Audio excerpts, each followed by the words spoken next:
ईश्वर का नाम इंसान को वो निगाह बख्शता है, वो ख्याल देता है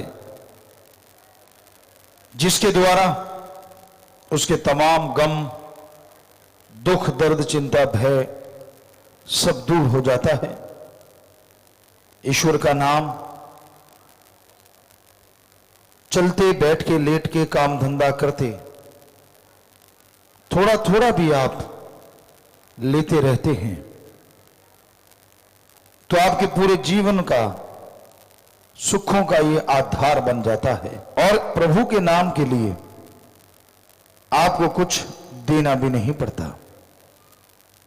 आप सच्ची भावना से, सच्ची तड़प से मालिक का नाम लेते हैं तो अंतःकरण में तमाम खुशियां आ जाती हैं।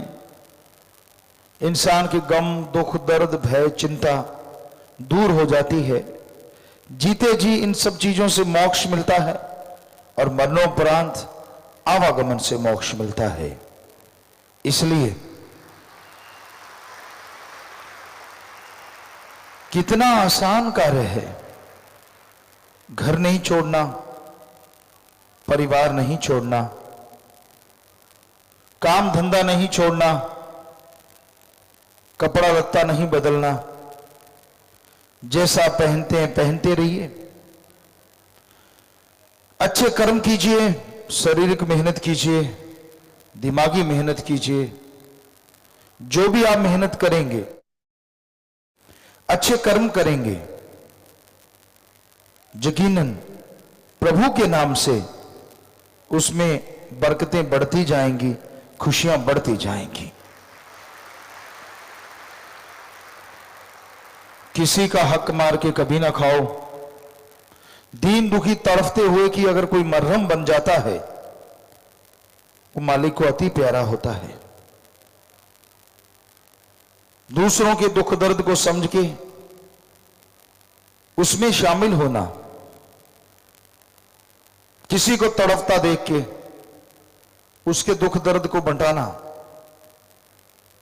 किसी को परेशान देख के उसकी परेशानी के लिए उससे बातें करना, दूर करने की कोशिश करना, यही सच्ची इंसानियत है और यही मालिक का असली प्यार है। हमारे हिंदू धर्म में कहा जाता है नर सेवा नारायण सेवा, कि आप, और यही बात एक सूफी सेंट भी कहते हैं, एक दिल खस्ता रखें बाहू, ले 100 वरियां थी इबादत हो। कि एक दिल को खुश कर लेना 100 साल की बंदगी के बराबर है। तो सभी धर्मों में यह बात आती है कि किसी को परेशान देख के, दुखी देख के उसमें अगर आप शामिल हो जाते हैं, डॉक्टर से इलाज करवा दिया, बातों से दुख दर्द, अगर आपकी सिर्फ बातों से दुख दर्द दूर होता है तो क्यों नहीं आप चंद बातें उससे कर लेते। अपनी ईगो छोड़ के, अपना अहंकार छोड़ के जब आप किसी के हमदर्द बन जाते हैं तो मालिक बेइंतहा आप पे खुश होता है और आपको अंदर बाहर खुशियों से नवाज देता है। पर किसी को तड़फता देख के जो ठहाके लगाते हैं, किसी को दुखी परेशान देख के जो खुश होते हैं, वो शैतानों के दर्जे में आ जाते हैं। तो इंसानियत इसी का नाम है कि आप सबका भला करें, अपने दिलो दिमाग को प्रभु के ध्यान में लगाएं। इधर उधर जो आपके दिमाग में कचरा चलता है, राम नाम से उसे साफ करें। सत्संग में जब आके बैठते हो तो दीनता, नम्रता से बैठा करो। अपने ध्यान को भगवान की तरफ लगाया करो। जो अपने ध्यान को ईश्वर की भक्ति में लगाते हैं, उसकी याद में लगाते हैं, मालिक उनके घरों में, उसके शरीर में तंदुरुस्ती और खुशियां भर देते हैं। और जो अपने मन के हाथों मजबूर हो कि इधर उधर ये वो, उनका दिमाग हमेशा गलत सोचता है तो आने वाला समय भी उनके लिए गलत हो जाया करता है। इसलिए दीनता से, नम्रता से, प्यार मोहब्बत के मार्ग पे बढ़ना अति जरूरी है। रूहानियत, सूफियत एक ऐसा रास्ता है, यहां आदमी जितना डूब जाता है उतना तैर जाता है, और जितना तैरने लगता है उतना डूब जाता है। एक कहावत हमने बनाई, जो झुक गया सो पा गया, जो तन गया सो गवा गया। जितनी दीनता, नम्रता आप रखेंगे उतनी ही खुशियां, जितने मिलनसार आप डाउन टू अर्थ रहेंगे उतने ही लोगों के दिलो दिमाग में आपकी इमेज अच्छी होगी, मालिक की दरगाह में मान सम्मान होगा, और जीते जी खुशियों से आप लबरेज रहेंगे। जितना अहंकार, जितनी खुदी आप अपने अंदर भरते जाएंगे, अपने आप को मालिक से दूर करते जाएंगे, इंसानियत से दूर करते जाएंगे। तो सत्संगी का, मालिक से प्यार करने वाले का एक ही गहना है, सुमरन करे, दया, दीनता, नम्रता धारण करे, कभी अहंकार ना आने पाए। एकांत में बैठ के सोचो, 5 मिनट, सिर्फ 5 मिनट 24 घंटे में से अपने लिए निकाला करो, और उस 5 मिनट में पहले भगवान की भक्ति करो, फिर देखो कि आप में कितने ऐब हैं, कितने गुनाह हैं, और मालिक की कितनी रहमत है। वो 5 मिनट आपके आई ओपनर बन जाएंगे, आपकी आंखें खोलने के लिए काफी होंगे। वो 5 मिनट आपको बताएंगे कि आपने क्या खोया और क्या पाया। गुरु, पीर, फकीर कभी किसी का बुरा नहीं करते। कोई भी इंसान, आप जब आते हैं सत्संग में तो आदमी से रिश्ता बनाने नहीं आते। आपका एक ही मकसद होता है, अपने ओम हरि अल्लाह वाहिगुरु राम की भक्ति करना और पीर फकीर से प्यार मोहब्बत बढ़ाना। फिर क्या कारण होता है कि आदमी आदमी की बात सुन के राम नाम से दूर हो जाता है। पीर फकीर तो कभी किसी को बुरा नहीं कहते। क्या आप उन आदमियों की दोस्ती के लिए आए थे? क्या उन आदमियों की दोस्ती के लिए आपने अपना जीवन पूरा का पूरा दांव पे लगाया था? जी नहीं। आप अपना जीवन लगाते हैं ओम सतगुरु अल्लाह राम के लिए। तो फिर एक ही निशाना रखो, दुनिया में कोई कुछ भी क्यों ना कहे, शास्त्र नाम शाह मस्तान जी के वचन, सारी दुनिया एक पासे, मेरा सतगुरु प्यारा एक पासे। फिर दुनिया की क्या मजाल, आदमी की क्या हिम्मत कि आपको चलते हुए रास्ते से हटा दे। आपका मन हावी है। जो यार दोस्त आप बना लेते हैं वो हावी हो जाते हैं, सबके सब मनमते होते हैं। एक पंजाबी में कहावत है, लंडे नु खुंडा 100 को तो टक्कर दे। कहने का मतलब कि जैसे बुरे ख्यालों वाला इंसान होता है, गिरे ख्यालों का, अगर मन ने उसे गिरा दिया तो उसको गिराने वाले 100 किलोमीटर से चल के आते हैं, यार अच्छा वो गिर रहा है हम गिरा दें। तो किसी की परवाह ना किया करो। आप पीर फकीर से सत्संग सुनते हो, पीर फकीर से गुरु मंत्र लेते हो, पीर फकीर से अल्लाह राम से प्यार हासिल करते हो, फिर क्या हिम्मत किसी इंसान की जो आपको इधर उधर की बातें सुना के पीर फकीर से दूर कर दे। लानत आपके सुनने पे और लानत ऐसे बताने वाले पे। कभी तो सोच लिया करो बैठ के कि संतों ने आपको क्या बुरा कहा, क्या गलत बोला, जिससे प्यार पाया, जिससे नाम लिया, जिसका सत्संग सुना। अरे सहजो बाई तो कहती है, अगर भगवान भी आएगा तो मैं उसे बोल दूंगी, अगर दर्शन देने हैं तो मेरे गुरु रूप में आके दे। आदमी तो आदमी की क्या ताकत जो मुझे हटा दे मेरे सतगुरु के रास्ते से।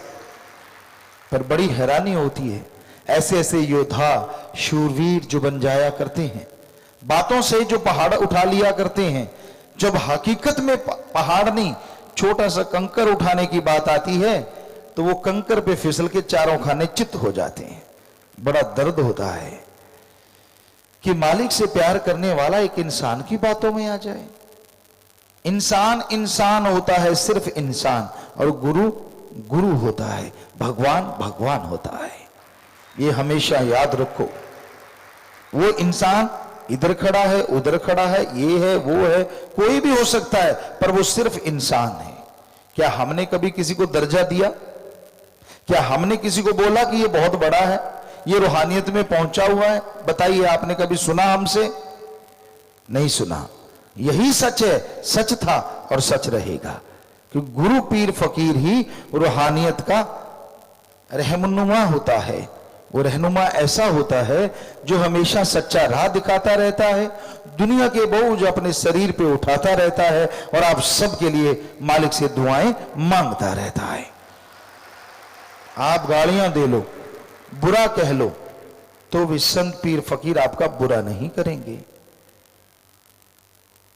अगर कभी थोड़े ऊंचे शब्दों में पीर फकीर कोई बात कह दें, सत्संग में कह दें, आप अकेले जा रहे हैं उसको तब बोल दें, समझ लो आपका पहाड़ जैसा कर्म सिर्फ उनके ऊंचे बोलने से कट गया।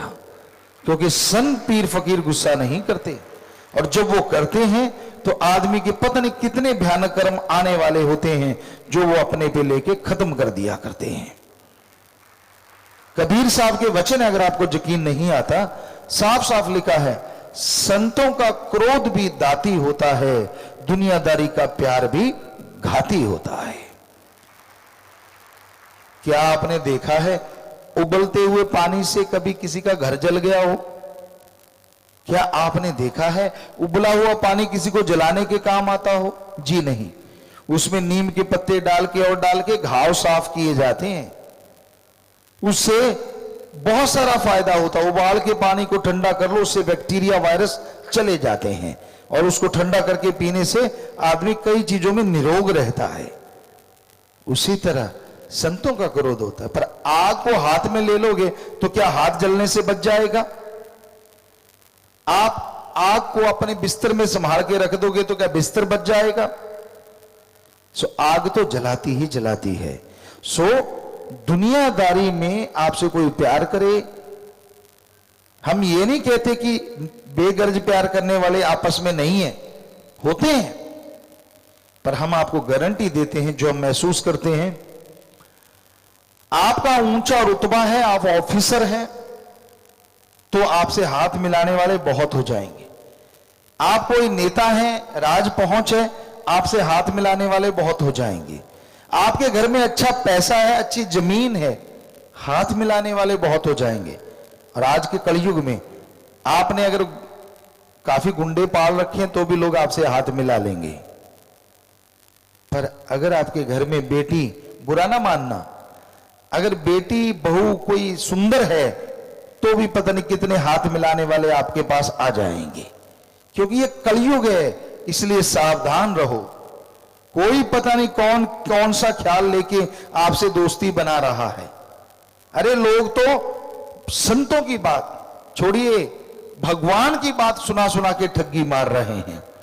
कल को कोई आपके पास आता है, कोई हमारी बात सुनाता है, परमपिता शास्त्र नाम जी, शाह मस्तान जी दाता की बात सुनाता है, बड़ी बड़ाई करता है, वाह वाह वाह वाह, और आप खुश हो जाते हो, सारा घर खोल के रख देते हो और वो घर लूट के चला जाता है। फिर कहते हो ये क्या हुआ?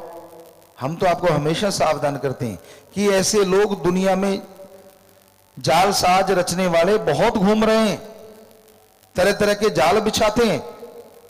सो इसीलिए शायद शास्त्र नाम जी, शाह मस्तान जी दाता ने फरमाया, रहना मस्त ते होना होशियार चाहिए। कि मस्ती अपनी जगह है, लेकिन भगवान ने दिमाग दिया है, थोड़ी होशियारी भी रखा करो, चारों खाने चितना हो जाया करो बात सुन के। तो हमेशा याद रखिए, कोई आपको आगे कहते गुरुजी ने भेजा है, गुरुजी ने ये कहा है, सवाल ही पैदा नहीं होता। वो पाखंडी है, वो ढोंगी है, आपको लूटने आया है। तो ऐसे लोगों से सावधान रहिए। कोई गलत बात करता है, कोई किसी की भी निंदा करता है, हाथ जोड़ दीजिए और उससे किनारा कर लीजिए, झगड़ा मत कीजिए। क्या लेना अपने किसी से? क्योंकि कभी भी किसी की निंदा करने वाले के पास बैठने से हां में हां मिलाई जाती है और भक्ति कट जाती है। तो इसलिए उस भगवान से प्यार कीजिए, पीर फकीर के बताए रास्ते पे चलिए। आप पीर फकीर के बताए रास्ते पे चलने के लिए आए, आप अगर भक्त बने हैं तो अपने पीर फकीर के वचनों से, आप भक्त बने हैं तो पीर फकीर से प्यार हुआ, अल्लाह राम से प्यार हुआ, तो हमेशा दिलो दिमाग में याद रखिए, जो आदमी आपसे, आपके सदगुरु का, अल्लाह का, राम का, ईश्वर का, उस ओम का प्यार तोड़वाने आता है, वो भगत तो क्या, वो आदमी भी नहीं, वो काल का नुमाइंदा है, काल के इशारों पे चलने वाला है, वो मनमता है। ऐसे लोगों से बच के रहिए ताकि आपकी भक्ति कभी खराब ना हो, आपकी भक्ति हमेशा आगे बढ़ती जाए। तो नाम के सुमरन से सोझी आती है, नाम के सुमरन से ताकत आती है। नाम का सुमरन तो करना ही पड़ता है अपने विचारों को काबू रखने के लिए।